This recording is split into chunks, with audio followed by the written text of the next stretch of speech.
Oh my God, how cute are you, Dan? You're so festive. Look at you. Got a little bow. You're like your own present. Shut up, Tony. Wow, Dan. You know what? For a guy that's wearing a lot of Christmas gear, you're not very jolly. Sheesh. I've been into Christmas because of the presents. That's the only reason I'm into it. Hate watching with Dan and Tony. Hate watching with Dan and Tony. It's hate watching you. Welcome to Hate Watching with Dan and Tony. It's Christmas season, it's holiday season, so we're doing holiday movies this whole December. And Tony picked us a doozy. It's a good one. It's a real classic. 2007, Deck the Halls, clocking in at an hour and 32 minutes, a very acceptable amount of time. Do you feel that? Because when I looked at that after the movie ended, I was like, really? That was only 90 minutes? I felt like I was in that movie for way longer than that. I think it's been so long since we did Benjamin Button, which was like a 2. Actually, New Year. Was it New Year's? Like I think New Year's was right around the 2 hour mark. Yeah. There's a lot going on in New Year's, though. Like, you just were like, I mean, you're everywhere. This is happening. This is happening. This is happening. So this jam stars Danny DeVito and Matthew Broderick. Yeah. Yeah. I'm going to say, from the beginning, I was kind of into this movie. Like the first 20, 25 minutes, I was like, I like Danny DeVito's character. Yes. I like Kristen Chenowith because I'm a huge Kristen Chenowith fan, and my wife gives me so much crap about it because she's like, "You love her so much," and I think she's very funny, and Danny DeVito's very funny. Both very funny, great couple. The other couple, on the other hand, is awful. It's a tag team of terribleness. Now, so I was telling my wife, I was like, Matthew Broderick's character is he's just horrible. He's just like, he's the ultimate comedy killer. He's the guy that says, no, thank you. I don't want Constantly. this. Constantly. And so what does Shannon say? Shannon's like, well, maybe it's because he killed those people. I love that idea.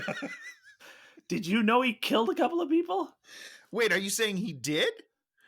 Yes, I thought you were saying a couple people. No, wait, hold on. Let's back up. Let's reverse. Are you talking about Matthew Broderick or the character? Not that I'm trying to libel Matthew Broderick, but Matthew Broderick was in an accident when he was in Ireland, and he crashed head on into another car, and 2 people were killed in 1987, I think.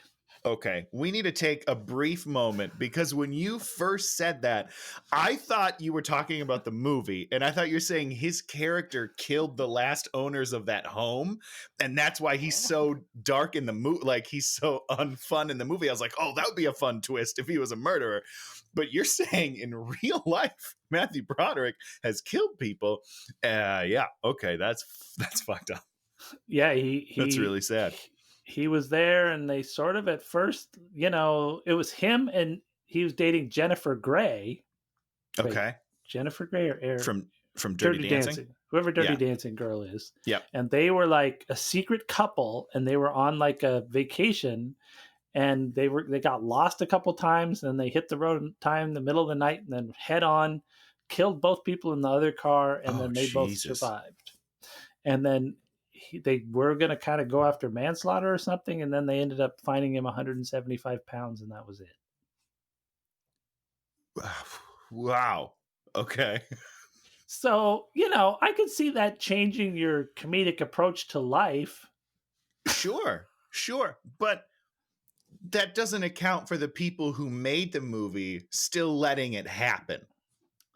Well, yeah, but I mean, that's the sort of Matthew Broderick character. He's this no fun, no nothing kind of guy, right? And that's sort of the guy he always plays, is like risk Except aversion. for Ferris Bueller's Day Off, the Which only was- good movie he's ever done. which was before the accident. The murder, yeah, sure. You That's probably should interesting. call it a murder. We're not saying he murdered these people. They died in an accident. It was a terrible tragedy from what I can understand. I'm just learning of this now. This is all new information, but I know Shannon just like knocked it off, just like, oh yeah. I'm like, as oh if yeah. that was, I must have just missed that in the zeitgeist, I guess. Huh. So that the celebrities who are involved in things where people die, they try to forget about. Because what's his name? Who else was it that killed a guy? Oh man, someone else. There's another celebrity. Oh, Marky Mark. Marky Mark. Mark Wahlberg killed somebody. Say hello to your mother for me. No way. Did he really? Look it up. I don't want to look it up. I don't want to know these things. I try very hard to bury my head in the sand at all times, Dan, so I can just enjoy life on the surface. Merry Okay? Christmas. Merry Christmas and end of episode. Thanks for coming, everybody. Oh my God, Dan, you're ruining my life here. Yeah, I mean, I think I might be incorrect about this, but I think Marky Mark beat a guy to death. You know, now that you say that, that actually does sound familiar. You might actually be right about that. And if we're being honest, if Marky Mark's gonna kill somebody, that's definitely how he's gonna do it. Matthew Broderick, manslaughter by car. Marky Mark using the face. Just pounds the face and yikes. Hollywood's a dark place, man. Using his man hammers. Why are they still around? I don't know. I don't know. Why aren't these people locked up? So in this very fun little movie, we meet Matthew Broderick's character, who's an optometrist. We meet Fred Armisen and his wife, who are like Norwegian or Swedish or something. Oh, okay. I went German, but I don't. Who says Elvitasen? I don't even know. Oh, maybe they're German. Yeah. I don't know who all speaks. They're probably German, and it's a bit that falls. They bring it out a couple times, and man, it just falls so flat.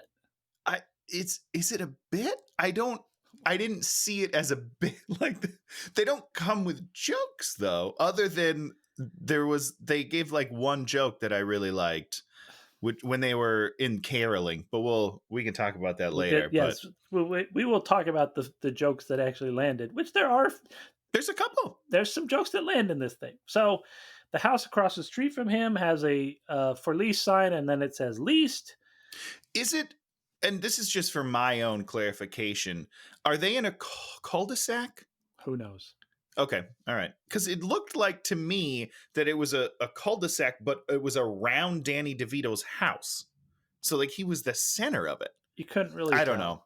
And when they shot the for lease sign, I thought he had just moved in. That's what I thought is sort of how they shot it. That's kind of how they set it up, because they like for lease and then we go straight to Broderick. And it was all very confusing.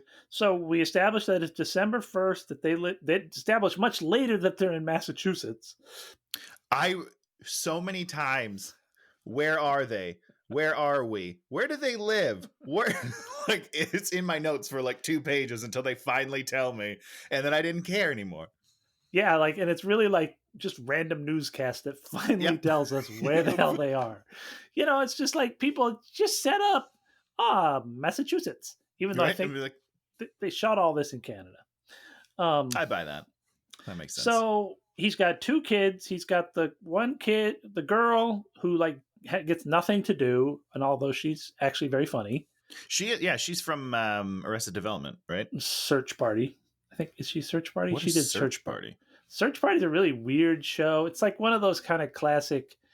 They're like a friend of theirs goes missing, and she becomes obsessed.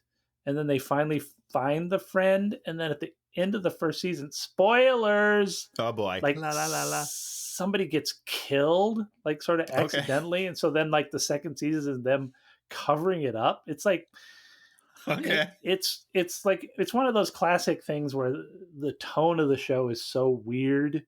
You're like, sure. I don't know what show we're in, but it's like a dark comedy, whatever. All right. I can dig that. her whole thing is I don't care, and then the little boy who is 10 is his whole bit is I'm 10. What have I accomplished? These And are the now, setups of the characters. yes, we need to talk about this little kid for a second, because he's written by an adult who doesn't understand kids. Because this kid is having a early life crisis, but in his speech, say that. yeah, but in his speech, he says that he's cleared Halo on the hardest difficulty. That's tough, Dan. I have never done it. I've never been able to do it. If this kid does it at 10, he's my hero. He's doing great. That's a terrible line and a bad joke, and I was very upset. Well, and that's the whole thing is if this kid was really going through a midlife crisis, you'd write this midlife crisis arc through him throughout the movie that he would go through. I was thinking of Better Off Dead, which is a classic comedy. Yeah. And you think about his like little brother. His little brother doesn't really interact with him, but he has this escalating arc of insanity. Mm-hmm. And you get it by the end when he's like launching the space shuttle out of the top of the house. You're like, I buy it. Yep, 100%. 100%. So, and then we find out that he gets tense about Christmas because he has to plan every second because he was an army brat. It's his entire view of Christmas is super confusing. Because throughout the movie, he tells us that he is like, hey, I'm Mr. Christmas. I'm the Christmas guy in this town. But we set him up as being like, anxious about Christmas and like overwhelmed by Christmas. I don't even know who this guy is, if I'm being honest. And they never, it was like you start this movie and you realize that Buddy's going to do the lights at a certain point. We'll get to that. Mm-hmm. And then you go, oh, well, here it is. This is going to be the fight over who is Mr. Christmas. Yep. Each of these houses is going to escalate. Deck the halls. It's about decorating. Wouldn't you think? As Don't opposed you think to that that's the obvious way to go? One person decorating and the other person not really doing much of anything. Grousing about what the other guy is doing. Yep. So, and then the wife is working on a cookbook, but she doesn't actually do a cookbook. She compiles other people's recipes into cookbooks and she's an editor. That's a respectable job. I don't understand. I don't know. I'm confused. Please. A lot of editors are wish they were writers. Yes. Okay. Interesting. And a lot of times I got notes on Mr. Toast one time, and you could tell this guy so desperately wanted to be a writer and so desperately was not a writer. It was just, you're just like, you do not, it's like, I'm not saying I'm the greatest writer, but I can point at bad writing and go, this is this bad. So the new loud neighbors show up in loud truck and they start unpacking. In the middle of the night.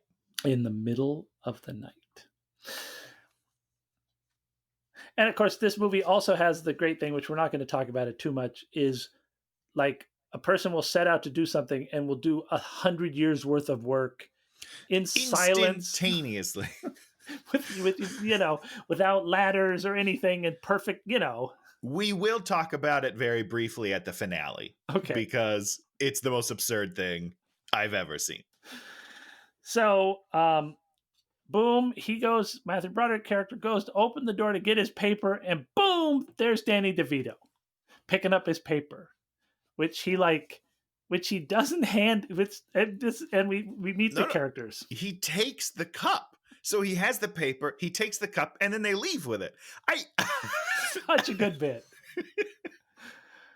But part of it is, it's a good bit, but should Matthew Broderick's character have realized what happened? Afterwards, yes, you can't just leave. They leave and then we just move on. And it's no. He has to notice that these things are gone. He was just swindled. So we meet Buddy Hall, which I think is kind of a funny name. Deck the halls, right? Right. I guess and second best buddy in Christmas movies, right?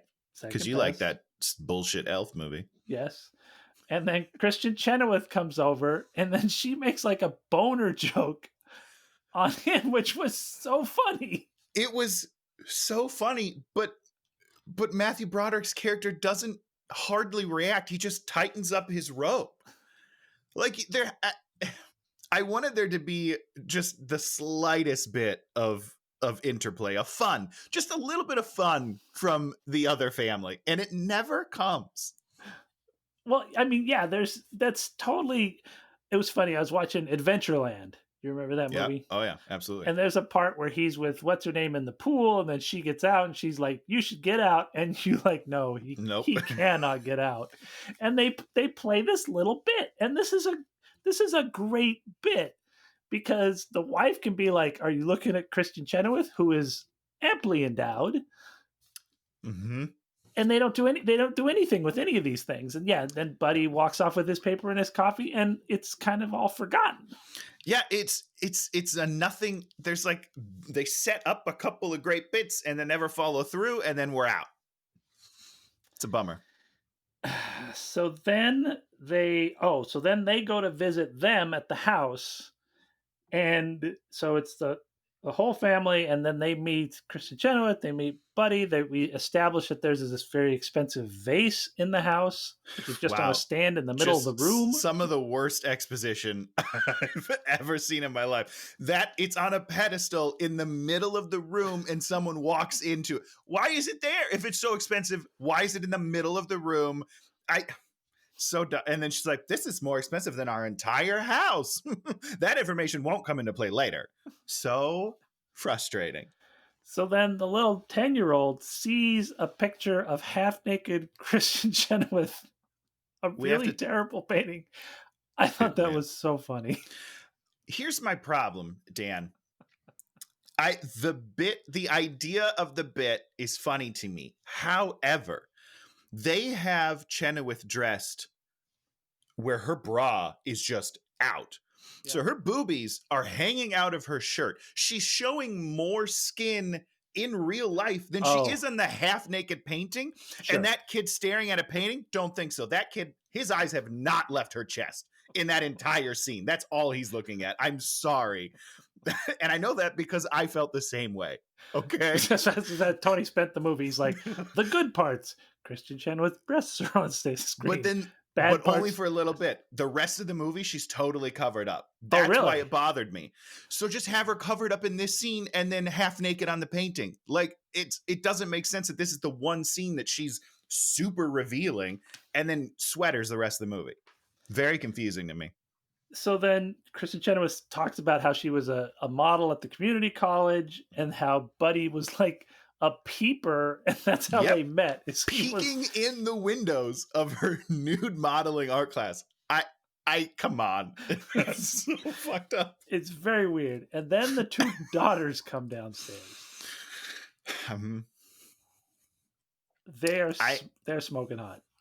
Dan, we won't get into this too much here, but I will tell you that there was a good 20-minute conversation during this movie between me and my wife about twins, because I've recently saw an article about these twins who spent like $250,000 in cosmetic surgery to stay looking the same, and now they are trying to marry the same man.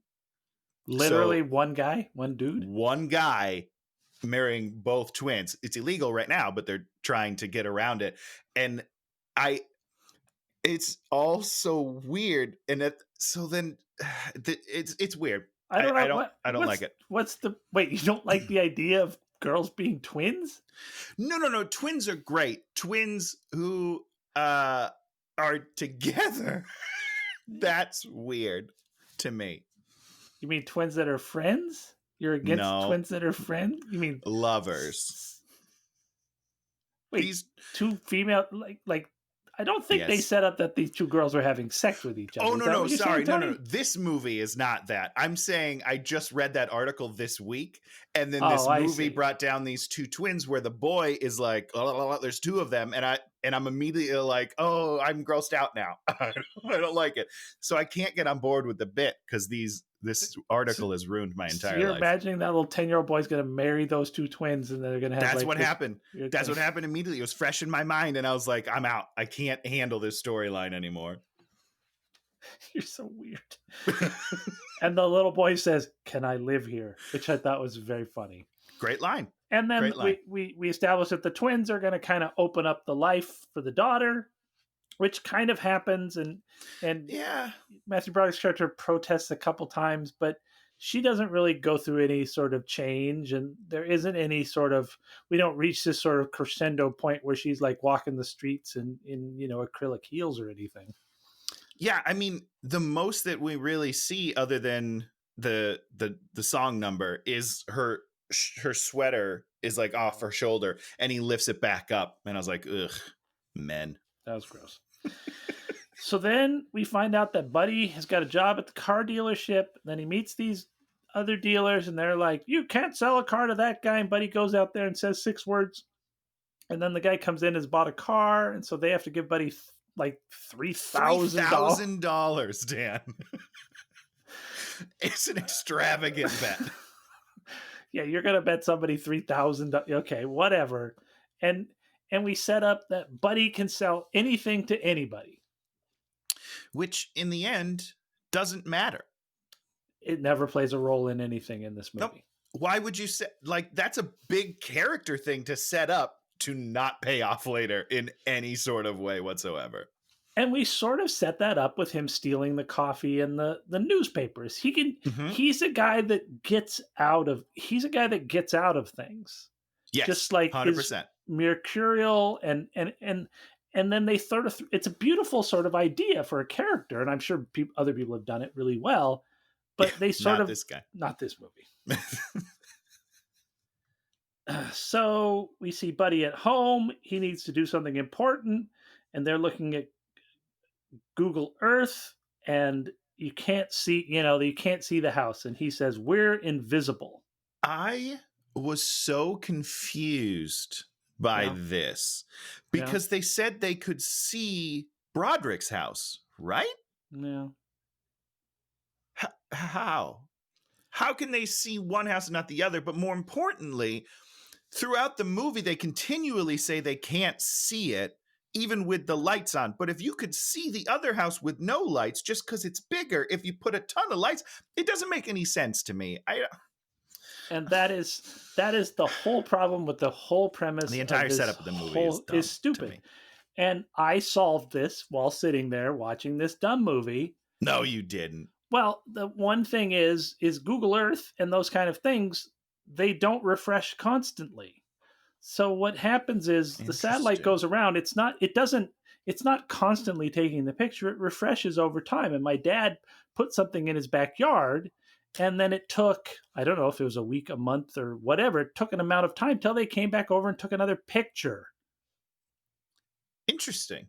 And so what the easy resolve was, at a certain point when they get to be friends, Buddy's like, I'm not on here. Matthew Broderick just walks over there and hits the refresh, and boom, he's on there.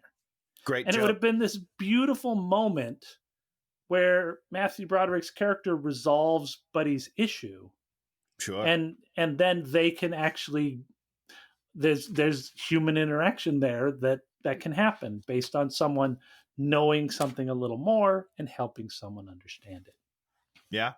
But no, how they solve this is 1 million times stupider.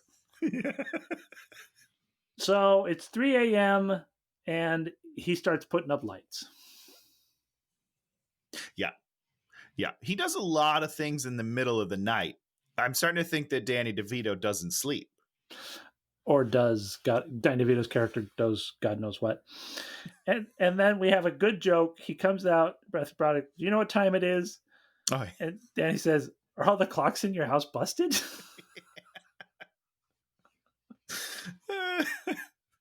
Yeah, no, that was a good bit.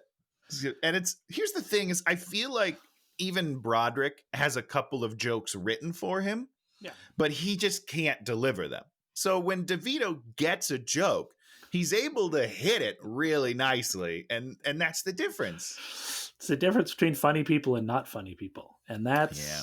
the whole thing. So he checks Google Earth again and he says, got to go bigger. So he goes to the hardware store and he buys a sleigh.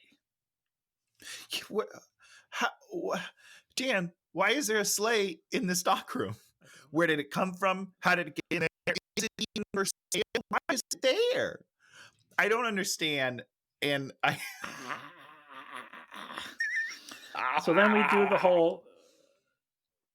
And then, so he's getting ready to do the sweater photo because every year everybody has to put on sweaters and the daughter's resisting. Which we do that. Yeah, because you're but with pajamas. Wow, Dan, that was rude. Sorry. So then they all get drawn outside because there's all sorts of noise, and they find that Buddy has put 2 horses, which he's found on the side of the road, and he says, I found them on the edge of town. What does that mean, Dan? I kind of liked it though. Just the idea. Buddy's constantly just sort of, taking whatever's not nailed down. Sure, yeah. I mean, yeah, I don't understand. And Matthew Broderick gets all bent out of shape because he's like, these antlers are duct tape on. And I'm like, very funny. The antlers are duct tape on. So then this is when the movie really, this is when it goes south.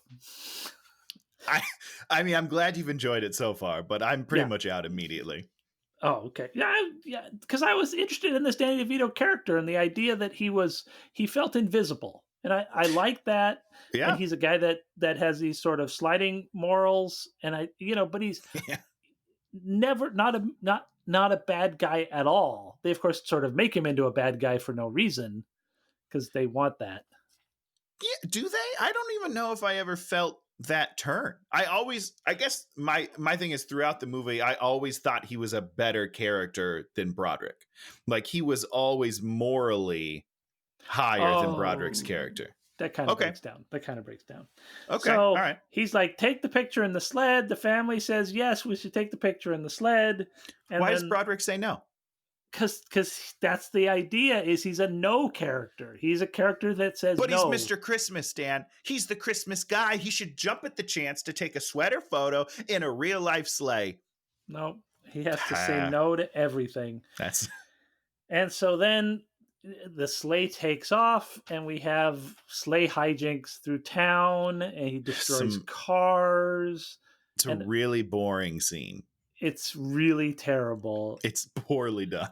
There's weird special effects, and then it gets to like this pond, and then he crashes into the pond. Yep, like just to his drops death. into it. He's definitely dead. No one is around for a while. I'm curious on how long he was underwater in this frozen lake because I don't think he's making it out. I also like how literally one turn away from their houses is downtown. He's like, unless he was on this sleigh for like 30 minutes and we just didn't know. Spatially doesn't make a lot of sense. And so then he wakes and there's like weird special effects. He wakes up and they're in the back of Danny DeVito's car. Danny DeVito is naked, warming him up. And he goes, ugh. I don't hate the setup, but what I do hate, and this might just be me, is that they're quite clearly separated by the blanket on top of them. Sure. So we never get the sense that DeVito's weird naked body is really encompassing Broderick's character. Yeah. I would have liked a little like the spooning from the side or behind where he's like rubbing his chest, as opposed to just like this weird patting of the chest from the side. I was like, it's not Broderick. I don't know. I think it could have been funny. So then we're back home and we find out that he saved your life, and because since the cards got screwed up, he has made new Christmas cards somehow in some amount of time that is unspecified. I laughed at the hospital cards. The cards were funny. It's a funny card. Like that's a great bit. I really enjoyed it. Him just in the hospital gown, superimposed. Great stuff. So I wrote, fight for power, Danny Falls, comma, question mark, question mark, question mark. What was the fight for power in Danny Falls? I don't know.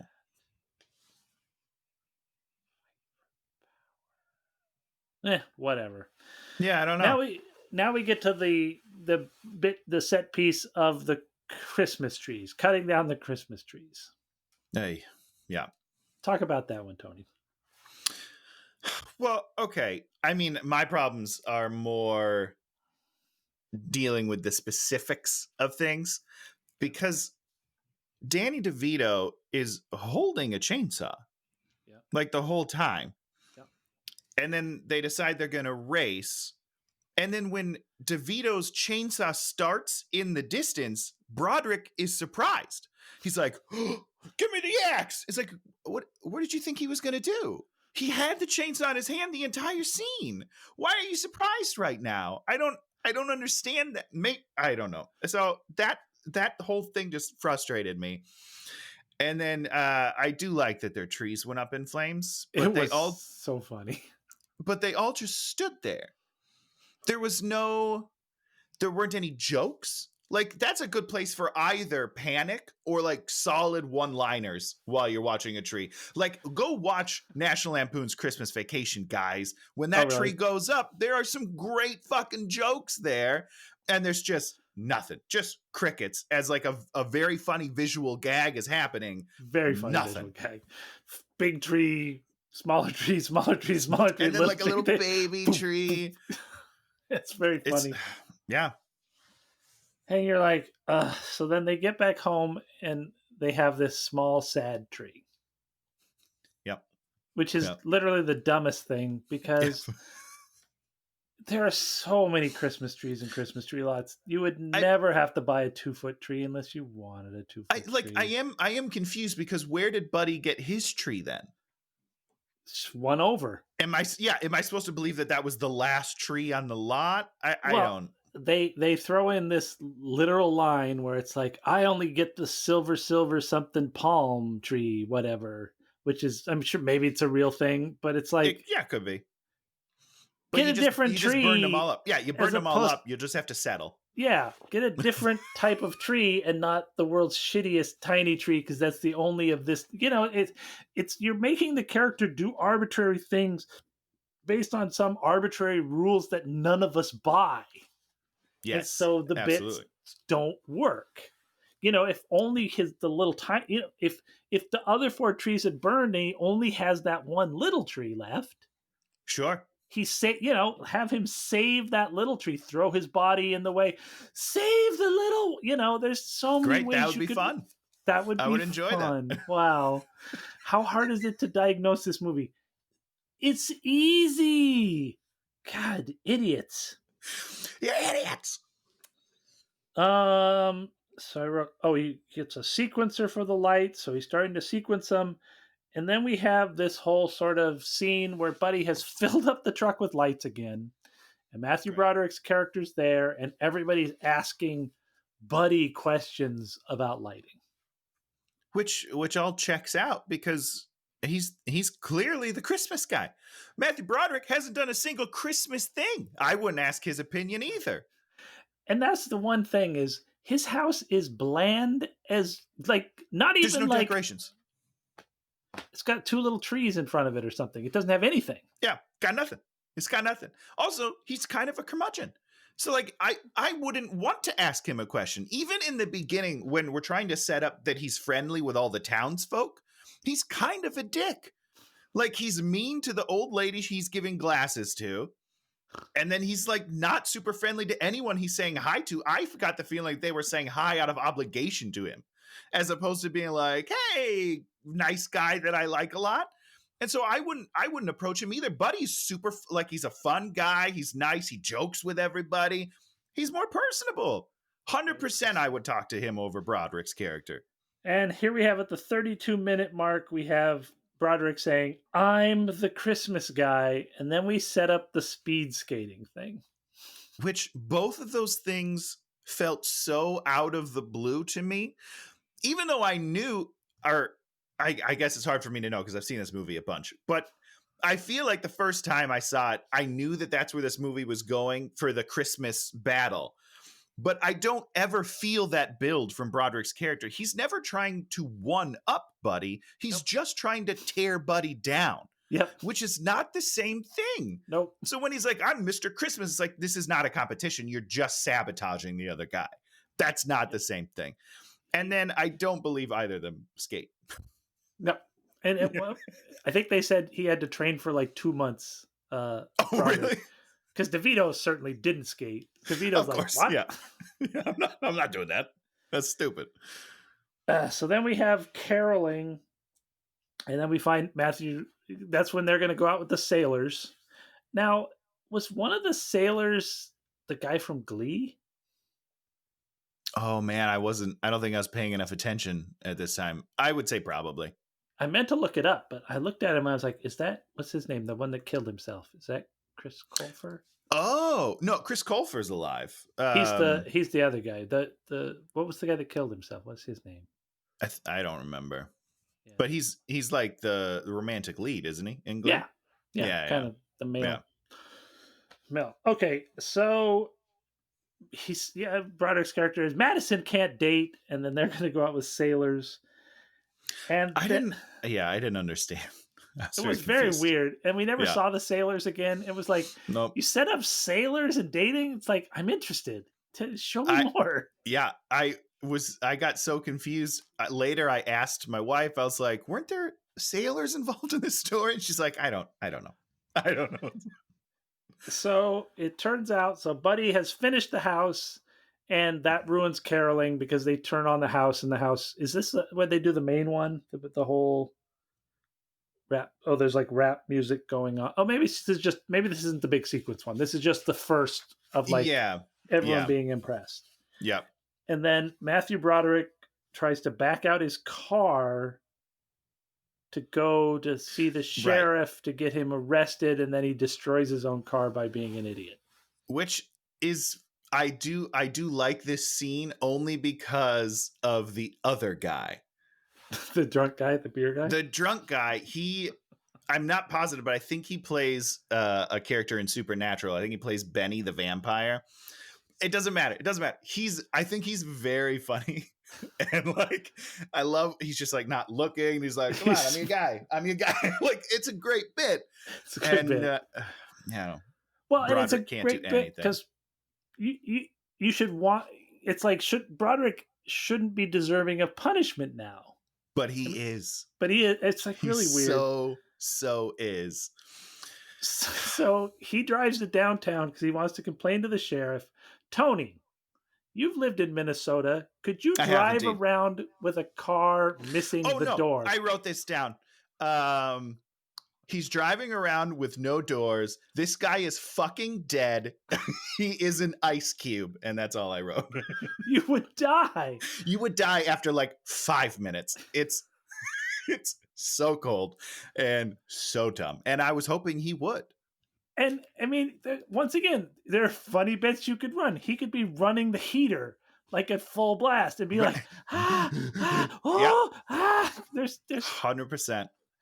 Because they don't think about the consequences of anything that they do. They just do things, and then people just continue on with whatever direction they're heading. They just move on with their lives and forget all these terrible things. Really quickly, I want to go back to caroling because that was my one Fred Armisen joke that I liked. Is as they're naming carols, they're like, "Do you have this one? Do you have this one?" One of them was the ignorant snowman. And I genuinely want to hear that song. I want a full version of the ignorant snowman right now on my desk. So Matthew Broderick gets to see is there to see the sheriff. Talk about the sheriff bit, Tony. They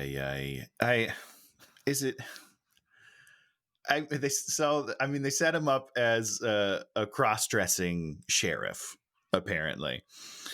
But first of all, why, if you're going to do that, why don't you use it later?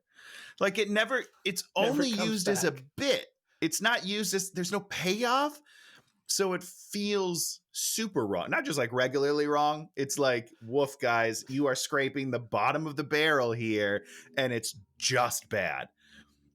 But my biggest problem, Dan, is that the sheriff is like unbuttoned so that you can see his thing, but everyone else in the police thing are buttoned up with a tie on. Oh, really? I didn't know. Yes. So he's just like unkempt and just kind of like slob sheriff, like got his shit hanging out, and everyone else is dressed up to the nines. I didn't like it. But yeah, so he's itching at his bra strap, and he's like, "Is that a bra strap?" Like you pointed out, like you would, the guy you're trying to help you get rid of the bad person, you're going to point out his foibles, and then he turns around, and then we see this thong, this pink thong, this big old whale tail, and it's just like, and Matthew Broderick's character is so triggered, he runs out of the station. He runs away. First of all, because he's have you never worn a thong? It's not that bad. Tony, I hate the idea of talking about triggering events, but if you're being triggered off of that, you're pathetic. Yeah, you got your own problems. You got some problems. You're an unlikable, unsympathetic character, and I don't want you to win at all. There's never a single moment where I'm like, I want Matthew Broderick's character to win something. Not even just against Buddy, but when his wife leaves him, I'm like, good. You should have left 10 years ago. This guy sucks. Spoilers. Sorry. Yep, sorry. Then we have this really sweet moment in the sled between Buddy and Kristen Chenowith, which I didn't write anything else about it, but it was just like, it was so sweet. She's so sweet. She is. And she's great. And they're both great. And you can you buy their relationship 100%. It's just, it's like, it's human. And Matthew Broderick's character is never human. He's just like kind of a dick. And I don't want to be mean, but his wife isn't great either. Oh, yeah. But maybe it's because she's playing against Broderick, and that's just really tough. So you instantly become less appealing when you're across from Matthew Broderick. You just turn into a garbage human. So we've got the manger going on. There's a camel. There's cows. And then we cut to the middle of the night, like without anything actually really happening that night. And everyone is gone. So you're like, is this before? I guess this is late. Like this is 3:00, but Buddy's always up till 3:00. So maybe this is 4:00, but his kid also wakes up. So once again, we've set up a whole time dynamic that makes no sense. Yeah. And Matthew Broderick is wearing spy clothes. Yes. Where did he get spy clothes? Like prop department? I don't know. It's so stupid. Because I don't believe that his character has ever spied before. No. Because he's such a dullard. He puts on these yellow glasses. Like, huh? It doesn't make any sense. And it's not funny because it doesn't make any sense. So he sneaks across the lawn and then avoids Buddy. And then the twins are upstairs playing. And his kids being the lookout. And there was totally a Porky's moment that needed to happen where the kid is not helping him out and something happens because the kid is staring at the girls. Right. But they just let him stare at the girls for a second and then we're back to nothing. There's not even a joke to it. He's just, I don't understand. So he shorts out the fuses and then Buddy comes out and who does Matthew Broderick blame? I don't remember. He blames his son. Did he really? He did it. Points to the kid. Blames the son. He blames the son. This guy is such a piece of shit. And then, of course, Buddy just goes on there and clicks on the generator, which somehow got delivered and installed and no one saw. Listen. Don't worry about it. They poured a concrete block for it to go on because, like you have that extra concrete block for a goddamn generator, which you have to have. You can have a generator. 100%. Yeah. Don't worry about it, Dan. I will say a little bit earlier, there is a moment, a visual gag that they do that I did like, which is when he's hiding behind the moving snowman. I mean, it's funny because you don't have to move, guy. You just stay at the bottom and you're hidden. But it's funny. And see that's a great joke because the kid needs to point it out. Dad, you're behind the snowman. You don't need to move. It's like you point out that joke, and that's the real laugh. Yes, is because you're pointing out that he's doing something that's stupid for no reason. That's funny. That's why. Yeah, Jesus. No, that's why. What were you gonna say? Well, yeah, you learn you need the action characters and the comment characters. This movie doesn't really ever have the comment characters. You never get a comment on something pointing out, because if you were to comment on the things, it all starts falling apart. Yep. So Buddy figures out that he did this. So Buddy's like, okay, now it's war. So Buddy has peace offering. He has put a giant tree into his house, which turns out to be the tree from the city. But you know that immediately because Marilyn Monroe is the angel on top. It's not like there's more than one tree with Marilyn Monroe on top of your tree. Broderick's an idiot. And he also gives him a car. Which I think that's a great bit. Not just in the movie, but like if I could do that in real life, that's funny. I think it's very funny. So we get back to the dealership and wait. Oh no. The peace offering car. And then we do the whole thing. So we find out that they're at war. So he goes down to the dealership and Buddy's like, you got to pay for the car. And then we set up that. Oh, no. We don't do that yet. He's down there. And then Buddy's at the dealership and he gets fired. Oh, right. Yeah. Well, half fired, half quit. Yeah, half fired. He gives him an ultimatum and it's like, give up the lights or work here. Then we have the big skating challenge is set up where if whoever wins has to buy the car or take down the lights. Yeah. Then we have like Winterfest and it's dumb. And there's like some carnival games and he throws a snowball and it hits the lady. It's like so weird. Was Devito working the stand? No. Okay, so he was just he did it successfully, and then Broderick, I'm going to do it successfully, and then he somehow throws out of the booth over across the street and hits an old lady. I mean, it's like that had to have been 45 to 50 degrees off to the side. It's not possible. They act like Broderick's character should be able to do it. It's like one of those setups where it's like, oh yeah, Dad can do this, and he's just garbage at it. Yeah, just the worst. Then we have the Santa babies. Yeah. Did this come before or after Mean Girls? I should have looked that up. I don't know. I've never seen Mean Girls. Oh, Dan. Great movie. I think you'd like it. I think you'd enjoy it. Some good bits. Yeah, that's fair. Anyhow, then we won't need to talk about it, but I mean, it's a similar dance number. That was all that I was curious about. So the two of them are both perving out to their own daughters, which is bad, but take away that they're even their daughters. These two grown men in the middle of town square with all of their neighbors and friends are like screaming profanities at these young women who are on stage. Yeah. And nobody says anything? Nobody looks at them strange. Nobody cares. I mean, literally, Matthew Broderick's character is screaming them at the end. Yeah, he is harassing them. He is sexually harassing these women, daughters or not. They should just be. I was irate. This upsets me. More importantly, like neither of them. Well, I mean, Broderick would know exactly what his daughter was doing in the Winterfest because Winterfest is his thing. He's Mr. Christmas. He's running it. What did these people rehearse secretly? Like, I don't understand how any of it makes any sense. And also, did you know that that's who they were? Instantly. Right? I'm not even related to them. And I'm like, brunette, two blondes that look identical. Okay, yeah, I know who those are. So dumb. And what's the next scene after that, Tony? Do you remember what the absolute next scene is? They go to the church and wash their eyes with holy water. Yeah. Yeah.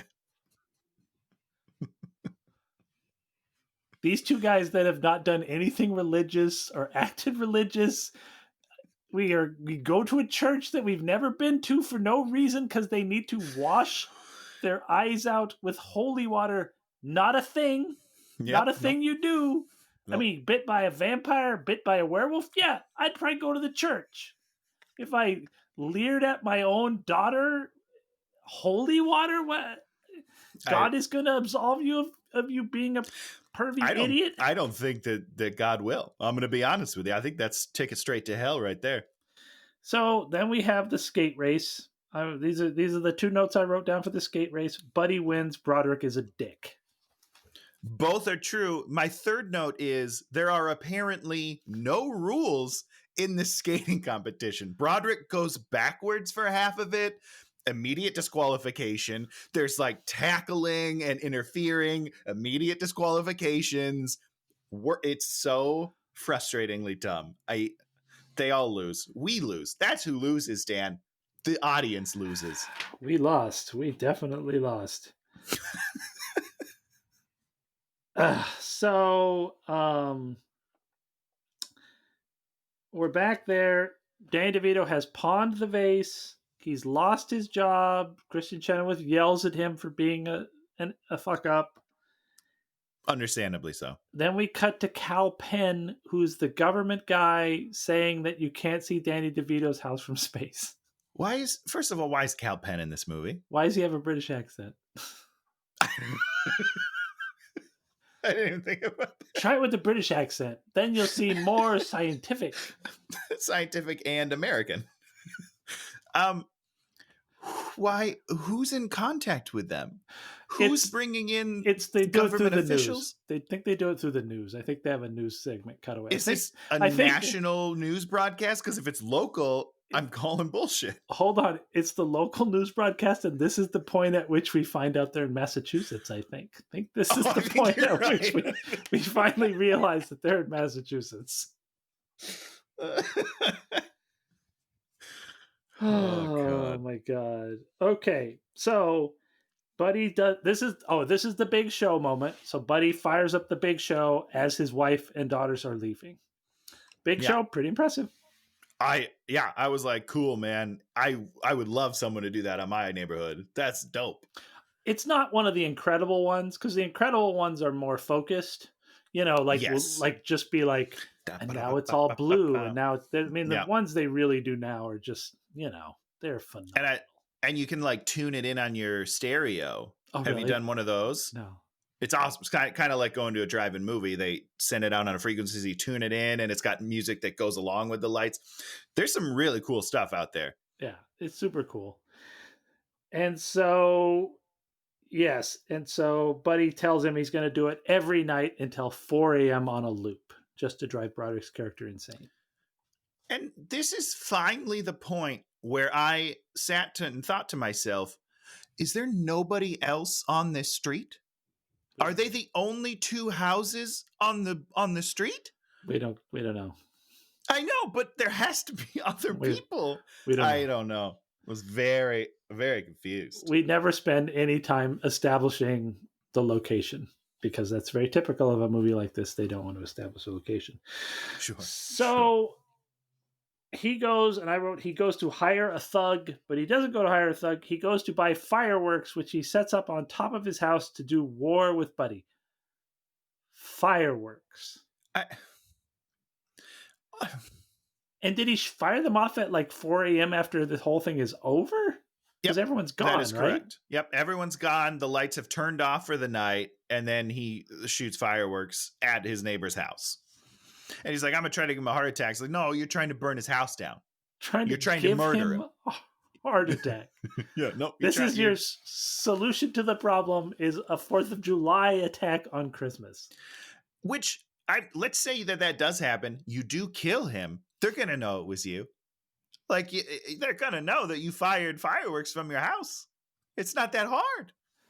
So he does that. It's dumb. The big firework goes into his house, blows, almost kills his wife, which I thought was Probably very should funny. have. Almost killed his wife. Burns down the tree that was stolen from town.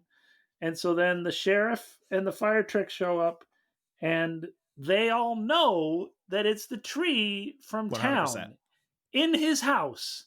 And you know what the repercussions of that are? Zilch. Absolutely nothing. There's one line where he was like, "What's this?" He's like, "Never seen that before in my life."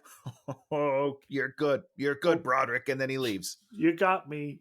I wear women's panties. I'm an idiot. And then his family leaves. Yeah. And then this is the point where Broderick's character now says, "Why are you leaving?" "I'm trying to save Christmas." That's what he says. How? Can you name one action in this entire movie that would be remotely trying to save Christmas or even pro Christmas? He's been a bah humbug the whole movie. So he finds out that they're stealing power, and then they make peace.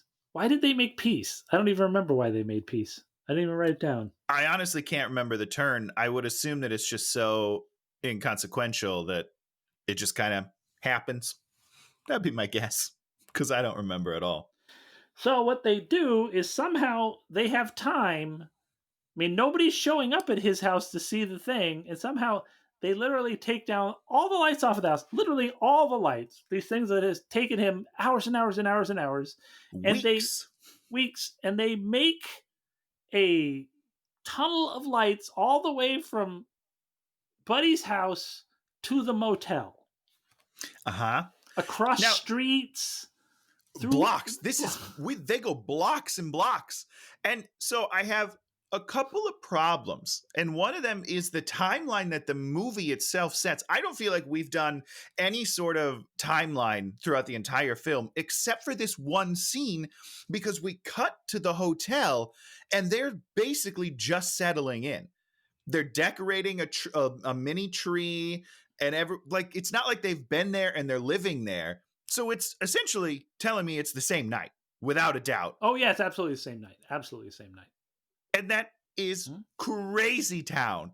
That's like a full 3 weeks of work with a full crew working around the clock.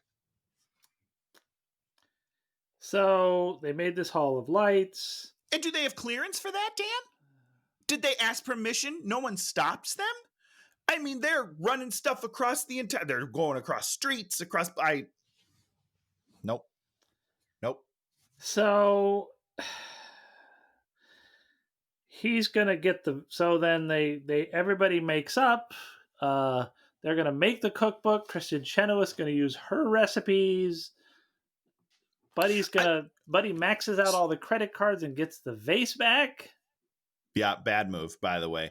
But let me just say, what's interesting, not interesting, that's the wrong word, about the cookbook storyline is that the wife is like, "Oh, I want to do my own cookbook," and then immediately jumps on board with her neighbor who provides the recipes, which is the same thing she was just doing. But that's the whole point. That's the one thing this movie got right, is that's how it really would happen.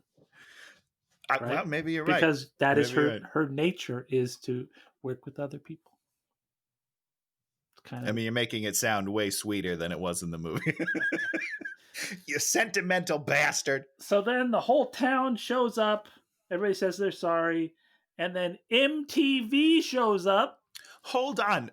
You're skating over the fact that at some point Matthew Broderick called the entire town and they all showed up immediately with lights and chandeliers, every decoration you can find. And so then they somehow then cover the house in lights again. I mean, everybody could have just walked from the hotel and picked up all those lights and then put those lights back on the house. Nope. A thought. For sure not. It's brand new lights. Well, and old lights. and it doesn't work, and so everyone holds up their phone and candles, and then Kristen Chenowith sings. There's a point in this movie I was like, I wonder if Kristen's going to sing. She does. I mean, you have to know. You have to know she's gonna. Voice of an angel. Voice of an angel. Beautiful. Voice of an angel. And then the stupid kid plugs it in, and then this beam of light. So then we cut back to what's his name at Global Whatever Center. And the beam of light literally shoots out of the TV screen. And does he have to dodge the beam of light? I feel like he did. I think it was more like a blinding. You know what I mean? I think he But- dodges. I don't, Dan, are these special lights all of a sudden? I don't understand. The house doesn't even look more lit up than it did before. Not It at looks all. less lit up. I don't Less I lit don't up. understand. That's how it looks. Less. I hate this movie. And I think that's the end, right? It just ends with the beam of light and everybody clutches or something. I don't know. Yeah, because everyone kind of like gets happy with each other, and he's like, "Oh, we need new traditions," says Broderick, as if like that was a theme throughout the movie is traditions. They mention at the beginning and then at the end to tie it up with a nice little bow. I don't know. I hate it. I hate everything. Yeah. You did good. You did good. Your image disappeared. Is it gone for good? I don't know. You're just like a black form. Oh, okay. That just means our connection's not strong, but it'll be fine. As long as you can hear me, it's fine. I can hear you. All right. So, like I said, there were some good jokes at the beginning, but they just, just so much. They don't follow through with their own premise. Yeah.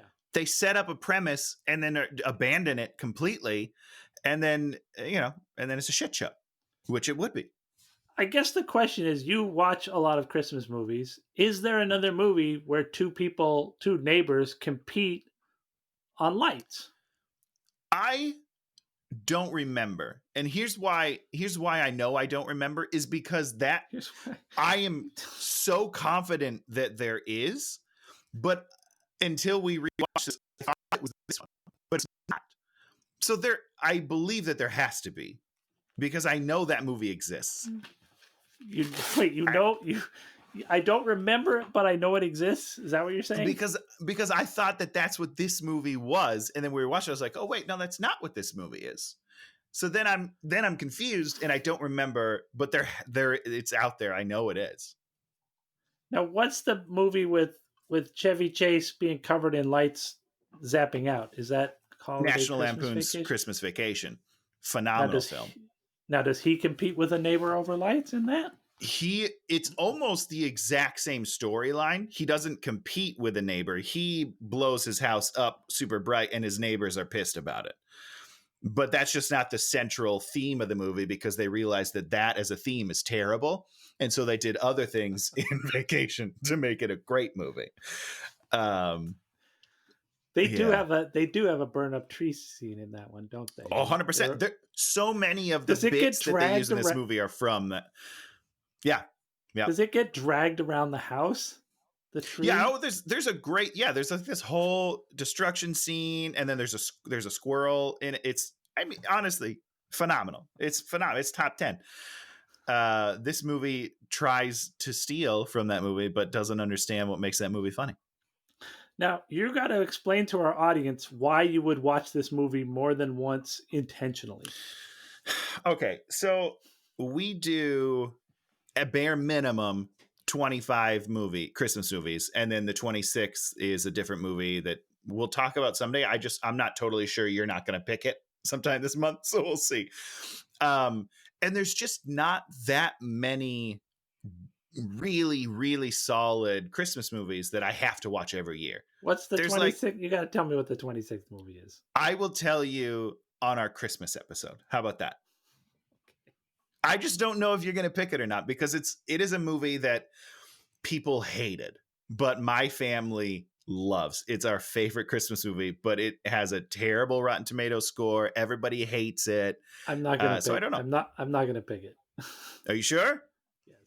It's called Surviving Christmas with Ben Affleck, and it is the bee's knees, man. It's severely under. James Gandolfini's in it, and he's amazing. Catherine O'Hara is in it, and she's amazing.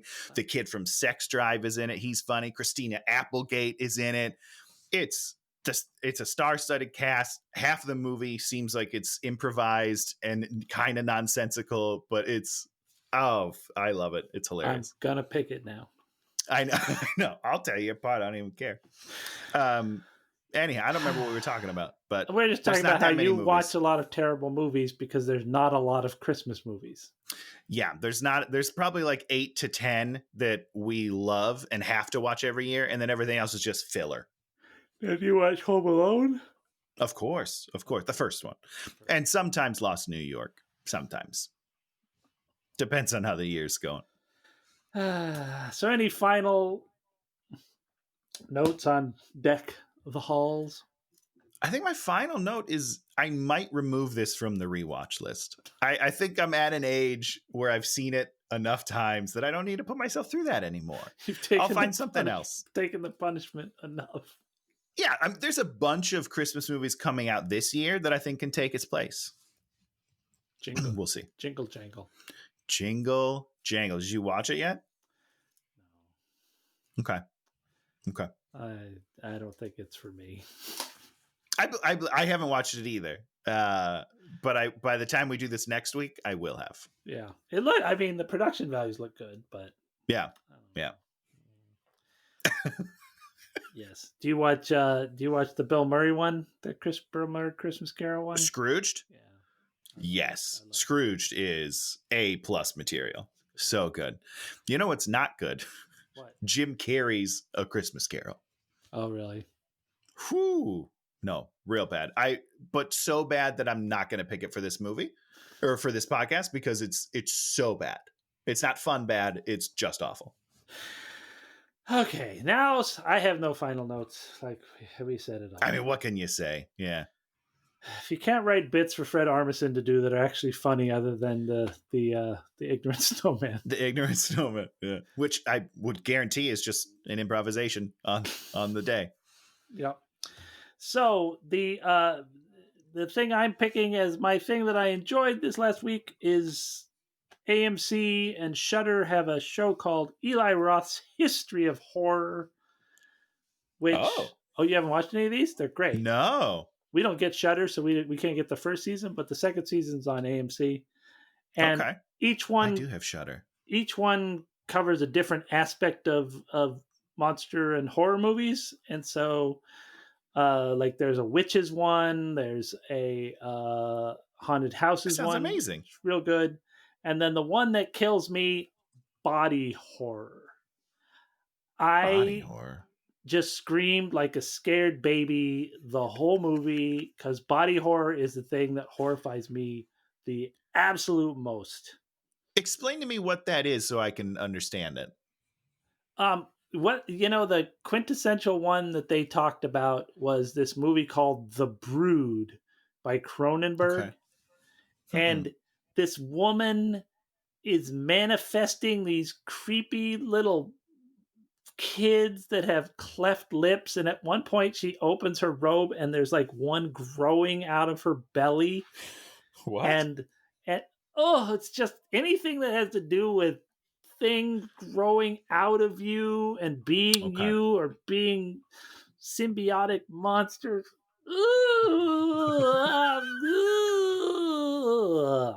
That's what I hate the most. It's so horrifying. Okay. Good to know. But these shows are like 40 minutes long. They're great. Every one of them. Okay, great. I don't know why I haven't watched them yet. I'm gonna have to dive in.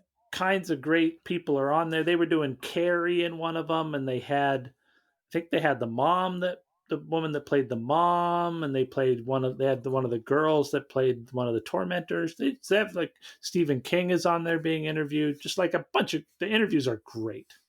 Okay, really interesting. Yeah. So what do you got for us, Tony? Well, so I'm doing something I don't believe we've done yet, and I'm doing a trailer, Dan, a movie trailer, which is it's an art in itself. Sure. Like to make a captivating trailer is awesome. And I have heard that this movie, the reviews for this movie are very, very bad. But it's one of the best trailers I've seen in a long time. And it's the trailer for Fat Man, the movie. It's Mel Gibson playing like this dark, dejected Santa Claus, and a kid hires a guy to assassinate Santa, and then it looks like there's a big gun showdown at the end. Unbelievable. This trailer, I was screaming. I made my wife watch it immediately. I was like, this is going to be the greatest movie of all time.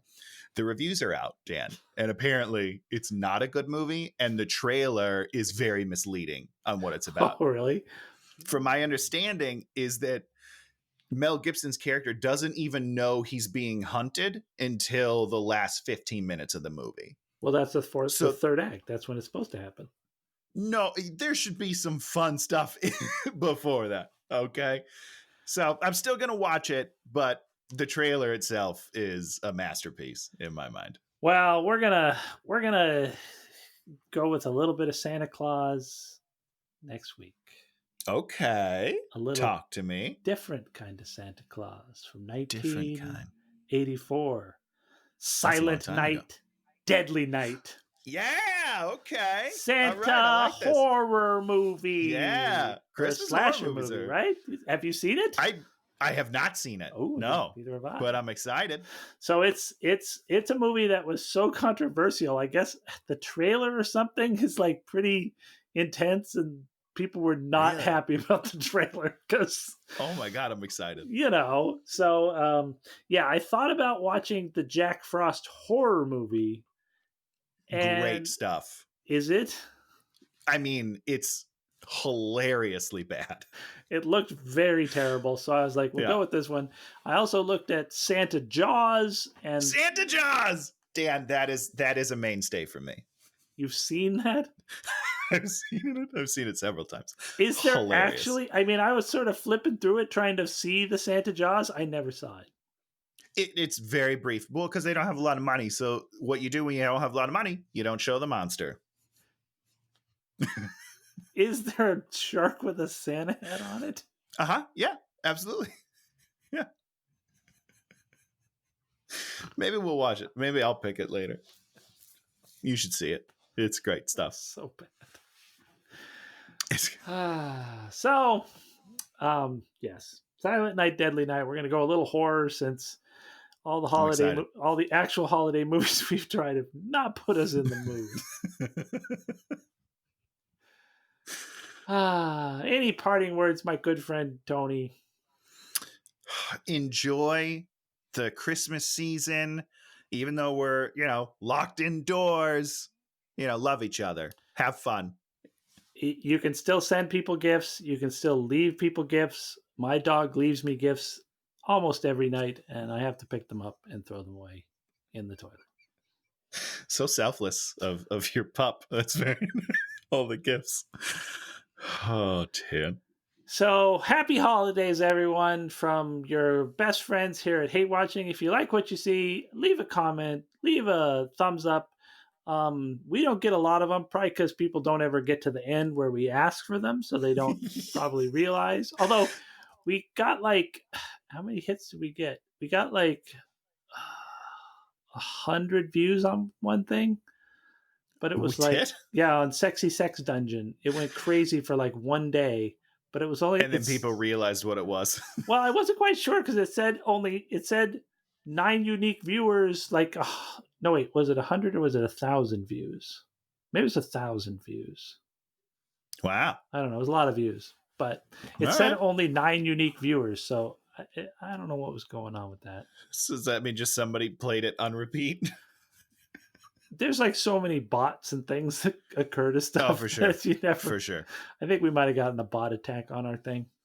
Hey, that's great. I'll take bots all day. Come on in. You're hired. So say goodbye to the people, Tony. Goodbye, everybody. Happy holidays all month long. And we'll see you next week. Hate watching.